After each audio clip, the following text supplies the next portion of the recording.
That was at a time when in 1989 the Berlin Wall was falling. We did work on an interactive table, and we showed a part along the Berlin Wall, along the Brandenburger Gate, and around this table you never knew who is there. But then the people were showing or talking about, oh, here is the Soviet memorial, and here is, and then we knew, aha, he's an East Berliner, and here is the Tiergarten. And then this was a West Berliner. And they were explaining and showing themselves the cities from both sides, and were talking about the history, because with this interactive table, we showed parts of the history, what was under the death stripe, what was under this Potsdamer Platz, because Potsdamer Platz was in the 1920s one of the most beautiful places in a city. We knew that this will be one of the most important places in the future. And then we decided to make an example with this table to show what is in the underground. For example, this is a very central train station in Berlin in the center, which was 40 years closed, just the trains went through. And suddenly we found corners and places like this, which was with paintings from the end of World War II, and so discovered that this was part of the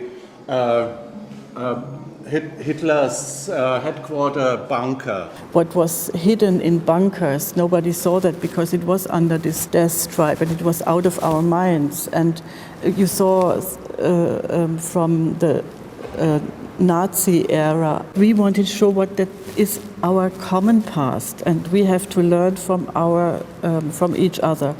The nicest thing was that they commented, oh, you can go over the Brandenburger Gate, or you can go through. Oh, now you can go through, yes.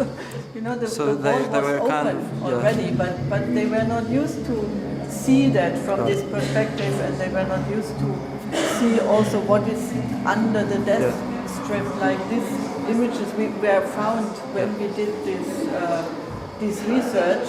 Then the bunkers of the Hitler bunkers were found and were immediately closed again, so that it not becomes a place where neo-Nazis come to meet. But we wanted to show that what is in the underground, beside the underground stations, what was there. So you learned a lot of what people said about the different buildings, you know.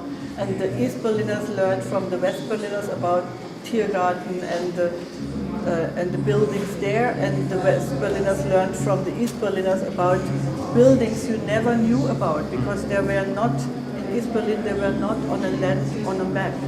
So what we found out by ourselves at this moment with the Cyber City installation in Berlin, this is an evocative object, so it evokes communication. Even in this case, people from East and West, nearly enemies had been before, and immediately they came into a discussion, and they told that it was not a discussion, it was more about storytelling. The philosopher Hannah Arendt mentioned the table as an object is on the one side, it's like a cornerstone, it gives a sort of distance between, but also creates an atmosphere of communication. You wouldn't sit around on a table with another person you don't know without saying a word. So something starts. We discovered the importance of the interface itself. What is the Gestalt? What is the form? And that the interface is the key to the content or to the communication.